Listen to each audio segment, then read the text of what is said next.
পাহাড় কিংবা হাওর সব এলাকার রোগীর ভিড় থাকে নেত্রকোনা জেলা সদর হাসপাতালে। প্রায় সময় রোগীর অবস্থা জটিল হলেই পাঠাতে হয় ময়মনসিংহ কিংবা ঢাকায়, আর তখনই বাধে বিপত্তি।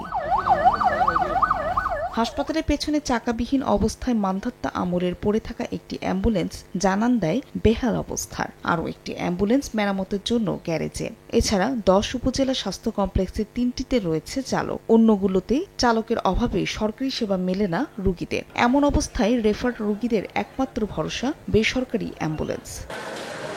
ময়মনসিংহ পর্যন্ত সরকারি অ্যাম্বুলেন্সে ভাড়া 900 টাকা হলেও বেসরকারিতে গুনতে হয় দ্বিগুণ থেকে 3 গুণ টাকা। সরকারি অ্যাম্বুলেন্স আপনার সিন্ডিকেট আছে, কিন্তু ওরা যেতেছে না, অথবা যেতেছিল ওরা ভারতের রেট বাড়ে 800 টাকা, ওরাও কিছু টাকা বেশি বই থাকে। আমাদের যতগুলো গরিব অসহায় মানুষ আছে, সরকারিভাবে অ্যাম্বুলেন্স না থাকার কারণে আমরা অনেক কষ্ট পাই।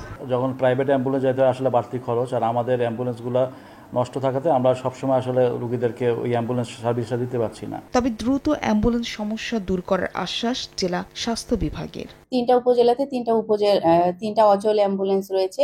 ওগুলো সচল করার জন্য আমরা উপর লেভেলে আমরা চিঠি পাঠিয়েছি, অতি দ্রুত সেটা আমরা সমাধান পাবো। নেত্রকোনার 11টি সরকারি হাসপাতালে অ্যাম্বুলেন্স রয়েছে 12টি, এর মধ্যে সচল 7টি।